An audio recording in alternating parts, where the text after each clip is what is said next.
Amis téléspectateurs de la Sen TV salaamaaleykum dalate leen ak jàmm ci seen émission bi ngeen tàmm saful ko seen bopp mu di 100% buzz comme ni ñu koy defee samedi bu jot bu midi jotee dañu leen di dégtal actualité people bi nga xamante ni moom moo gën a faax sur les sites internet waaye itam invité fi ab ndaanaan bu nga xamante ni day nekk ku ñu dootul présenté fii ci réew mi alors ki ñu fi dalal tey nag invité la bu spécial mu di suñu Miss Sénégal 2020 bi gi tey moom xewoo tey moom du ma la nuyu sax damay bàyyi Miss mu ñëw directement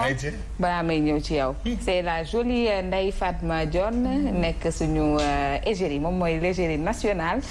de ce pays Ndeye Fatma nuyoo la ñi nga xamante ni ñoom ñoo lay seetaan. maa ngi leen di nuyu yéen ñi ma bokkal plateau bi di nuyu waa Sénégal ak téléspectateur Sen TV maa ngi leen di nuyu yéen ñëpp. voilà Ndeye Fatma Dione moom ci kanam tuuti dinañu xusandi bu baax ci moom histoire de vous faire wala histoire de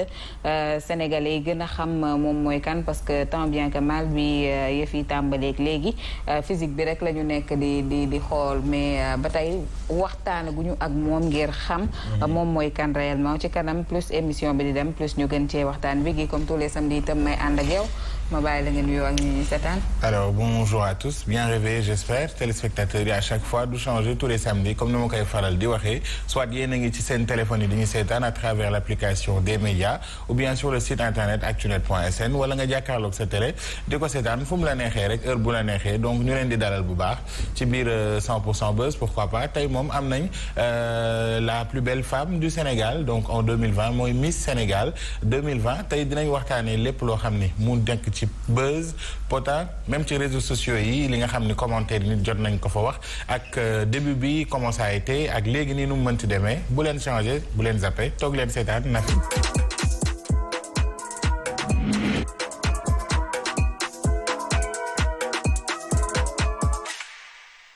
amis téléspectateurs de la Sen TV bonjour dalate leen ak jàmm ci seen émission boobu ngeen bëgg safoo ko tàmmul ko seen bopp mu di 100% ba chaque samedi midi bu jot danañu leen dégtal actualité yi nga xamante ni moom moo gën a faa ci suñu ay site internet waaye itam danañu fi dalal ku nga xamante ni di nañu mën a waxtaan ak moom ngir ngeen am un peu plus d'information par rapport à cette personne alors bu tey bi nag dañu am invité bu spécial bu nga xamante ni moom kenn dootu ko présenter sur la sphère médiatique sénégalaise waaye itam comme ni ma koy defee samedi bu jot dama fi ànd ak ki nga xamante ni moom moo di Biggi dama lay bàyyi nga nuyoo pare may doogee introduire suñu invité. merci beaucoup Nafi bonjour à tout le monde xam naa nag yeewu ngeen bu baax jàkkaarloog ak waa 100% buzz sur la Sen TV soit yéen a ngi ci application des médias dañu seetaan soit yéen a ngi ci internet bi dañu seetaan sur le site wala ngeen nekk seen kër toog jàkkaarloog seen télé dañu seetaan midi bu jot nag lay doon tous les samedis chaque fois dañuy indi actualité buzz fu mu xewee fu ngeen déggee lépp luy coow fii lañ koy traité xam naa nag ci kanam a kanam dinañ jot a détaillé lépp loo xam ne jot naa xew ci réew mi ci semaine bi yëpp muy dimanche suba ba samedi bi tey ji dellu si waat donc à chaque fois dinañ leen indil aussi invité tey am nañ ku doy waar koo xam ni boo ko xoolee am na identité am na lu koy représenté comme ni teyam mel la jikko mel peut-être am na yeneen yoo xam ni dina ci lëndëm wala dara am na it ay dossiers yoo xam ni dañ cey waxtaan ak moom ci kanam lay doon léegi-léegi na fi voilà comme ni nga ko waxee dañuy introduire wala bàyyi suñu invité mu nuyoo ak ñi nga xamante ni ñoom ñoo ñuy seetaan elle s'appelle elle répond au nom de Eben Diop.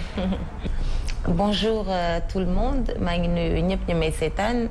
di leen remercier ci invitation bi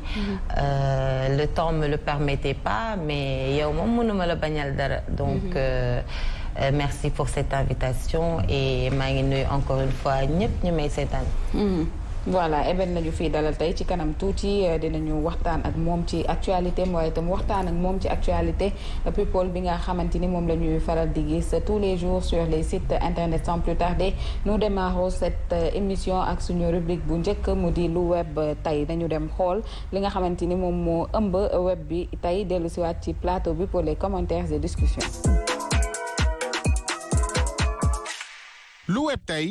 tey nag dañuy njëkkee ak information de taille bi nga xamante ni moo lëmbee internet bi YouTube boo fa duggee tendance yëpp ñu ngi wax benn coow un duel boo xamante ni c'est très très toxique entre Pape Mbaye ak kii di journaliste bi Ndoye Bane. Pape Mbaye nekk koo xamante ni ma nga fële ca États-Unis di bay waaram Ndoye Bane aussi mi ngi fii ci RFM en tant que journaliste di bay waaram waaye li indi coow li nag du lenn lu dul benn audio boo xamante ni Ndoye Bane def na ko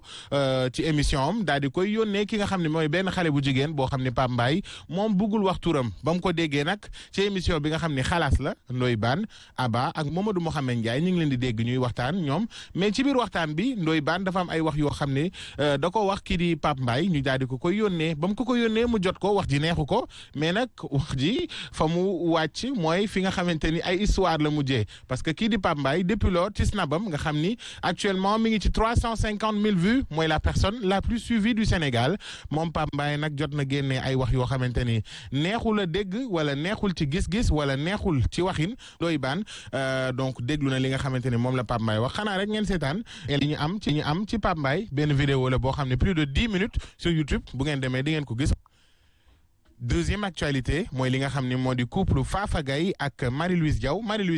nga xam ne instant yi moo nekk di def buzz sur les réseaux sociaux ak coowam bi nga xam ne amal na ko ak kii di madame Guèye Racky Aïdara mooy actrice bu mag bi nekk ci Evenprod bi joué ci la série Mœurs. Racky Aïdara elle s'était mariée il y a pas longtemps elle est toujours mariée d'ailleurs ak ki nga xam ne moo di Babacar Guèye un célèbre footballeur professionnel ñoom ñaar nag seen mariage yi ba mu passé ci la am ñaari audio yoo xamante ne dafa génn audio yi nag ba ñu génnee indi na coow lu rëy Marie-Louise Diaw ak Racky Aïdara ñoom ñaar waxtaan nañ ci mais waxtaan boo xamante ne bu ngeen demee ci YouTube bi di ngeen ko dégg waaye li tax ñu indi sujet bi bu baax mooy kii di Marie-Louise Diaw coow li ba mu amee ba pare ci lañ ko gis au bras de Fafa Gaye nga xamante ni c'est un animateur du groupe Futur Média fële ca King FM moom Fafa Gaye photo yaa ngi noonu ngeen di gis li nga xam ne moo di diaspora 221.net ñooñu ko indil comme information de taille que ni ñoom ñaar ñi ngi nekk en bonne voie de couple peut-être ñoom ñaar xam naa di ngeen dégg ci fan yi néew nekk ñoom ñaar peut-être dinañ sëy waaye lu ci gën a leer mooy daal bu ngeen bëggee lu ëpp li ngeen xam ne moom ngeen di dégg dem leen ci diaspora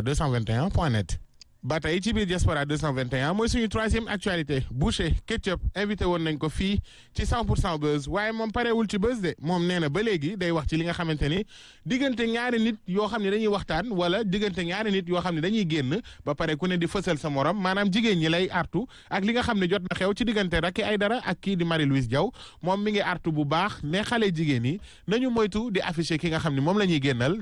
ayca suñu actualité bu mujj di ki nga xam ne moo di Ibrahima Niang borom TikTok Ibrahima Niang ku ko xam ci Jovial nga ko xamee waaye yàlla dogal na mu génn àddina surtout igfm.sn moo ñu ko xamle moom ci boppam ba mu génnee àddina nag am na yoo xam ne dégg nañ ko ci mooy maanaam dañ koo boom dañ ko jam fi nga xam ni moo di ci loxoom mu jot a am ay gaañu-gaañu ndax agresseurs yi nga xam ne dañ ko def ci région de Kolda donc magam bu góor génn na am ay révélation yu grave yoo xam ne def na ko igfm moo ñu koy xamle.sn fii ci YouTube bi aussi di ngeen ko gis seetaan ko bu baax a baax lii moo nekkoon xibaar yi nga xam ni xew na fii ci 100% buzz donc xanaa ñu leen di wax rek ba beneen incha allah samedi prochain midi lay doon ñu continuer ak suñu invité bii di Eben jërë ngeen jëf.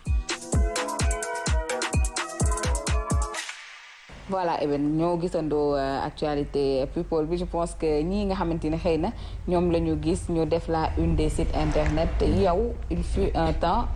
nekkoon nga ci seen place boo doon jàngat actualité bi nga xamante ne moom ngay xëy di gis ci site internet yi ban jàngat nga ci am. Tout d'abord, je vais préciser que nekkuma woon seen place déjà pour commencer parce que moi j'ai toujours vécu ma passion qui est la mode qui est totalement différente de ce qu'on voit. wolof nag Ndeye. non c'est que wolof nag waaw dinaa waaw d'accord non nekkuma ci woon mais man je vivais ma passion donc après pour moi en tout cas c'est mon avis personnel c'est totalement différent et en ce moment nous avons autre chose dans la tête quoi. Donc c'est ça. mais boo yeewoo gis ñu par exemple benn site internet jël sa tur daal di koy dugal ci ay yëf wala montage ay photo wala collage ay yëf scandalisé la lay def loolu. non daf may du ma def dara après man du ma koy gis tout le temps parce que encore une fois j'ai pas le temps maintenant pour ça. Pour voir tout ce qui est actualité, des choses comme ça. On me le fait savoir, mais je passe les priorités avant ces genres de choses. Donc je prête pas trop attention à ça, d'autant plus que c'est pas tout le temps des réalités, donc je prête pas trop attention sur ça. Du ma ci bàyyi xel daal. Eben dégg wolof.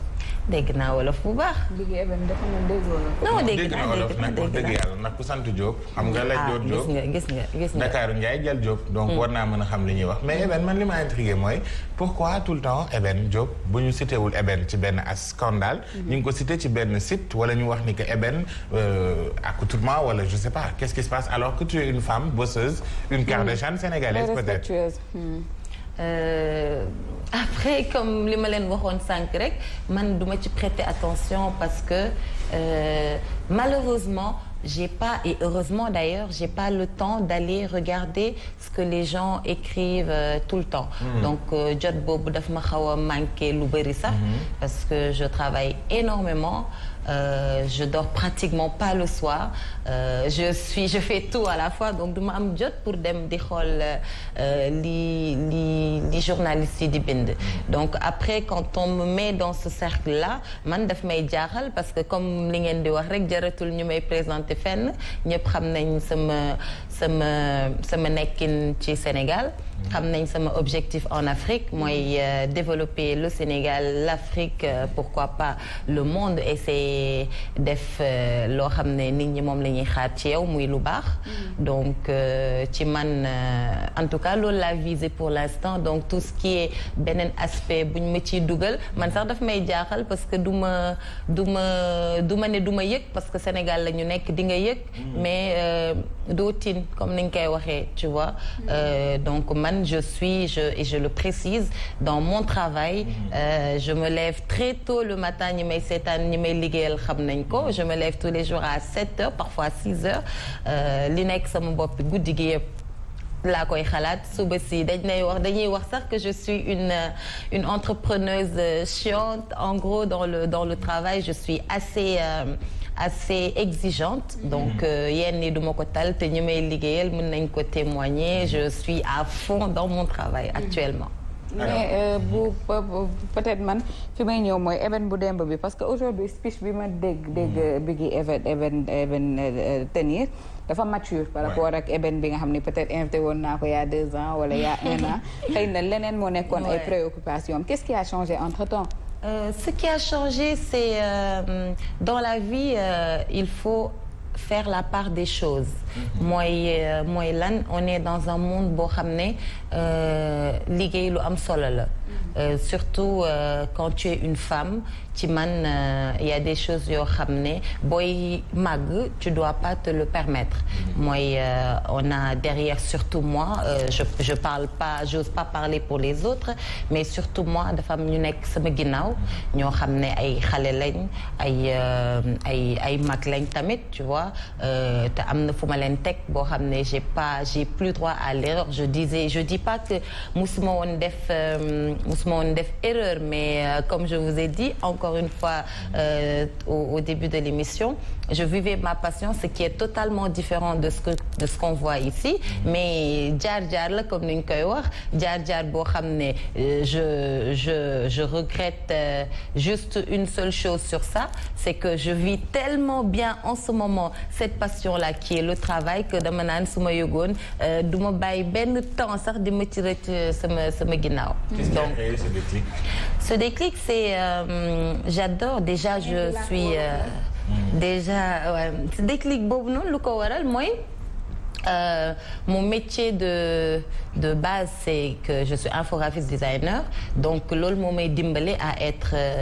créative à faire par exemple à réaliser mes propres palettes tu vois ci marquis à faire toutes mes conceptions toute seule donc daf may jàppale ci lu bëri et tellement esprit boobu bu fekkee dafa naturel ci yow mu nekk ci yow tu vas forcément aller vers la créativité vous comprenez donc ça t'amène à créer peut-être des logos pour une marque ou bien ou bien à créer, je sais pas, du maquillage ou des choses comme ça. Donc je vis en ce moment ma passion. image bu bees bi nga xamante ne xëy na yaa ngi ko bëgg imposer les Sénégalais parce que il faut quand même dire que tant bien que mal que nangul nañu la à l'unanimité que liggéeykat nga. ak lu mën a am nangul nañ la ni liggéeykat nga gis nañu entreprise yi nga xamante ne yaa ngi koy créer jël ci ay ndaw réew mi ñu ciy daan seen doole di ci am dara di ko yóbbu seen kër pour loolu rek xëy na mérité nga énormément d'applaudissements mais bu fekkee Eben démb dafa xawoon choquer un peu les Sénégalais Eben tey commencé di mature di def yeneen yoo nga xamante ne dëppoowul ak yooyu continuer di am yenn fréquentation yi est-ce que du ternir sa image parce que quand même gis nañu ngay ànd ak ay xale yu nga xamante ni vraiment réew mi nawloowuñ leen. ok d'accord après moi je suis quelqu'un boo xam ne je suis dans mon monde sama monde ñëpp xam nañ ko mais du ma juger kenn man noonu la ma ñëpp xamee du ma juger kenn après nit ñi am nañ seen propre jugement mais man personnellement du ma xool par exemple ne kii elle est comme ça parce que pourquoi du ma juger kenn mooy mën nga ne par exemple nit ki moo ngi je te donne un exemple vraiment nit ki moo ngi nii elle a une bonne image et cetera au final le cœur dara nekk cœur bi xol bi baaxul tu vois par exemple donc di nga gis kenn koo xam ne ñoo ngi koy dénigrer tout le temps alors que son cœur est extraordinaire donc moi je fonctionne comme ça du ma juger nit après awma du ma ne par exemple doo xam ay nit loin de là je connais du monde j'ai beaucoup de clientes beaucoup de gens qui viennent dans mon institut yoo xam ne je veux pas citer de nom yoo xam ne damay collaborer ak ñoom suñu waree par exemple waxtaan dinañ waxtaan suñu waree gisante dinañ gisante mais encore une fois li nit ñi di ko gisee man aw ma jot donc yàlla moo def loolu aw ma jot mais j'aurais aimé quand même avoir du temps pour tous les gens parce que ñu bëri comprendre duñ ko en ce moment que ñu bëri dinañ may j'ai une réputation pour ñu jot le téléphone c'est compliqué et je m'en excuse d'ailleurs de passage pour des gens yoo xam ne dañ ma koy reprocher mais c'est juste par manque de temps et boo leen imaginer woon une seule fois tout ce que je suis en train de faire d'entreprendre da ngeen may yërëm sax di ngeen comprendre que yenn yi talu ma ko mais heureusement que ñi nekk si man ñi may liggéeyal ak ñi may xam ñëpp xam nañ ci li may def lépp par jour donc côté boobu noonu. Eben am na loo esquiver sa client yi am na ci koo xamante ni man bi may seetaan storem sur Instagram. parce que ñun ci émission bi 100% Buzz am nañ ba am statut de star. donc dañuy faral di follow ñi nga xamante ni dañuy nekk ay célébrité ci réseaux sociaux yi dañ ci gis ki nga xam ne moo di Rangou day defar ay ongle am te yow ku la xam la ci ongle. et cetera après loolu ñu dégg ci coow sa diggante ak moom sa xaritoo ak moom scandale bi avant après lu waral turu Eben Diop ci biir wax ji muy feey mel ni gaal gu amul vitesse. gisuñu ci Eben gisuñu ko ci dara jékki-jékki rek dégg ko ci lim bi puissante elle l'a félicité. ba tagge ko ci ba barki démb rek gis nañu benn article bu benn site internet wala web TV def dugalati ci sa tour est-ce que yooyu noonu yëpp c'est à ton avantage. non après nit ñi kenn mënu leen bañ tere wax. on est au Sénégal yéen sax yéen a ma gën a xam comment ça se passe ici donc li ma leen waxoon moom lay waxaat ça va pas être une répétition yéen ni man taluma ko et puis ki ngeen cité tout à l'heure muy Rangou c'est quelqu'un boo xam ne effectivement xam naa ko bu baax a baax. non dëkkul sama kër. loolu ay kii la rek ay rumeur la rek. sama nit la. sama nit koo xam ne elle est drôle. noonu laa ko xamee donc côté boobu bu fekkee ne nit dafa nekk di def par exemple buzz au Sénégal man du ma ci bëgg di ci wax. en général du ma ci bëgg di ci wax parce que aw ma lu ma ciy wax. mais bu ñëpp tuddee ay weewu Rangou te nga defar ko. waaw je suis fière même de ça, de faire les ongles de Rangou. Je suis très fière de ça. à tout moment mën na la ci woo. ah non côté yooyu man bëgguma ci di ci wax parce que sama yoon nekk si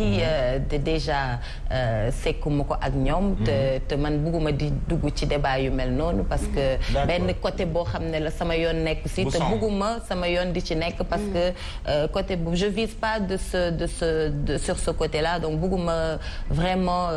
ñu ma ciy dugal wala ñu ma ciy kii parce que encore une fois ñëpp xam nañ li may def en ce moment. bu ñu ma bëggee dugal ci cercle boobu rek day xaw a délicat. et aussi su ma ci duggoon wala ma amoon ci benn affaire dama koy assumer à 100%. dama koy assumer à 100%. Du coup su fekkee ne en ce moment dafay benn nit par exemple mooy def buzz fenn. yëguma tinuma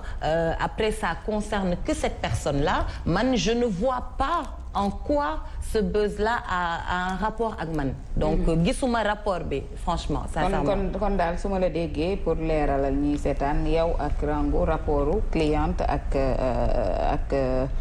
esthéticienne ngeen am. je précise man ak samay cliente rapport yi man ak samay cliente yépp laa wax je précise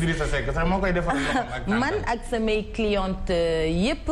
rapport bu nice la ñu am man ak samay cliente yépp complicité la ñu am loolu mooy Eben tu vois donc Eben n'est pas là que pour vendre wala pour jël xaalisu Sénégal man dama nekk fii am benn objectif au Sénégal boo xam ne c'est pour faire plaisir à tous les Sénégalais, à faire plaisir aux Africains aussi et le monde entier comme j'avais dit mais ñëpp samay clientes yëpp samay nit lañ. voilà ba tey Eben yéen star yi dafa mel ni dafa am manière yu ngeen di statuer de yow la yu ngeen di snabee. non te yow Eben fan yi da nga wàññi snap. oui wàññi naa ko lu bëri mais j'en ai envie. j'ai tellement envie de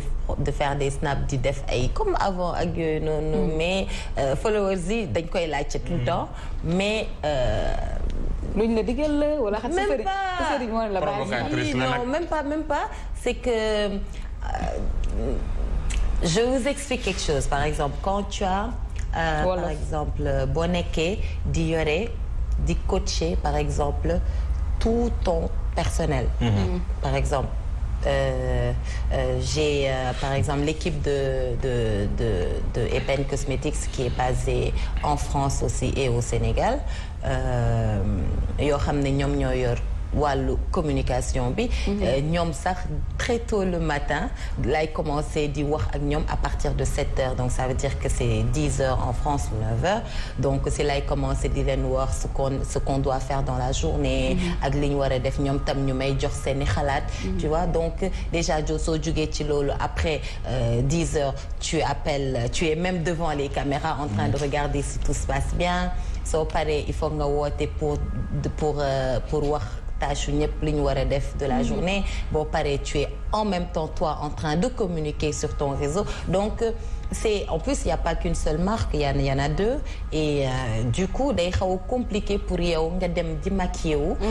di solu naan da ngay snap bëgg naa ko mais malheureusement jot bi lañ ma moom ko mayul quoi mais xaalis bi commencé na dugg de Eben yow sax da nga liggéey doon avant lii yëpp kon lii dafay dolli rek ba tey Eben musul ñu wax fan la jëlee xaalis non c'est même pas ça c'est que Eben day sant yàlla bu yeewoo déjà boo yeewoo rek ak sa bakkan rek ak wér booku moom da ngay sant yàlla mais après Eben liggéeyul pour xaalis pour ma gën ko leeral dama am benn objectif encore une fois en Afrique moo tax bu ñu may wax sax parfois est-ce que xaalis baa ngi dugg damay ree rek bàyyi mais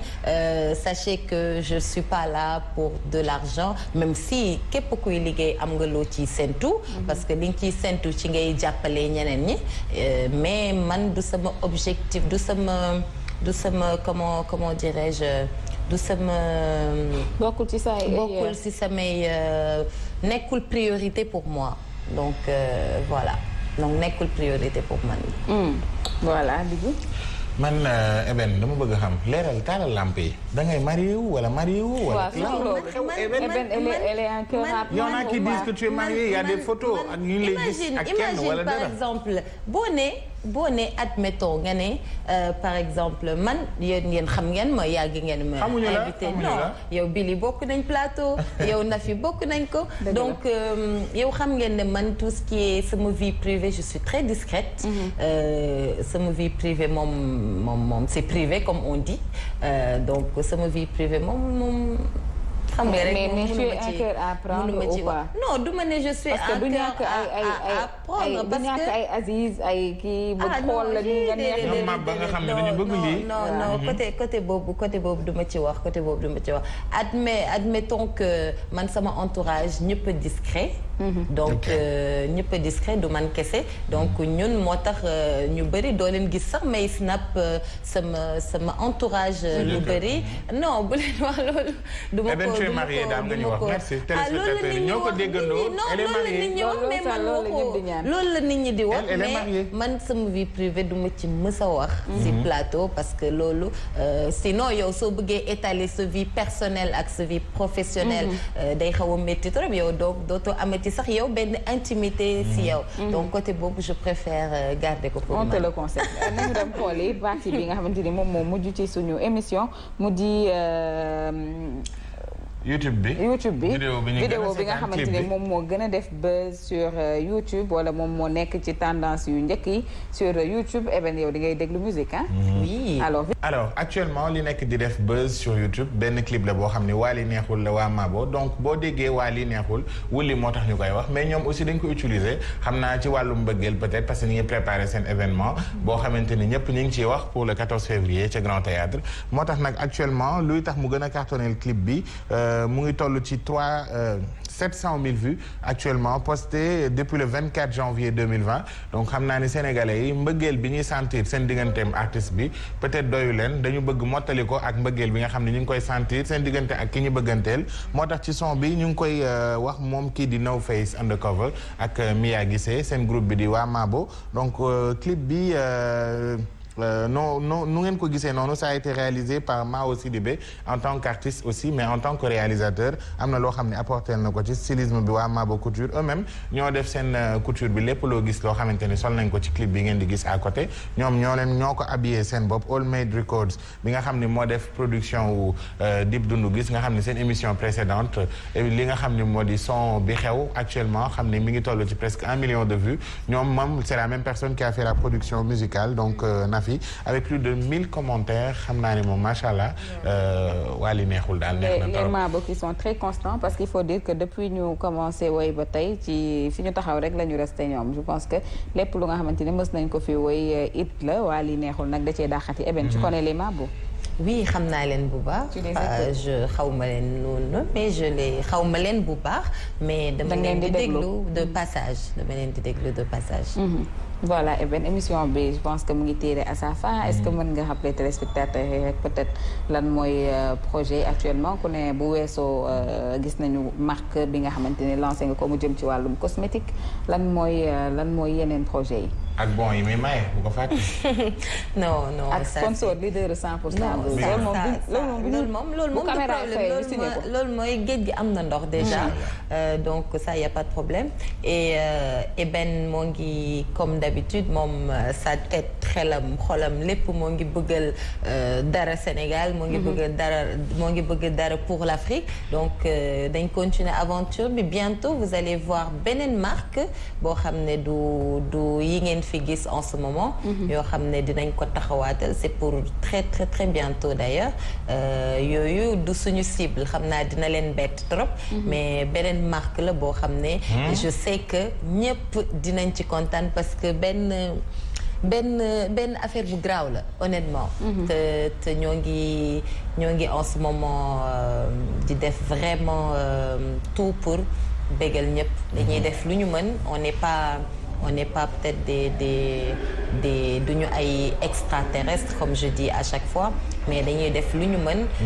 Heureusement que man chance bi ma am ci côté boobu mooy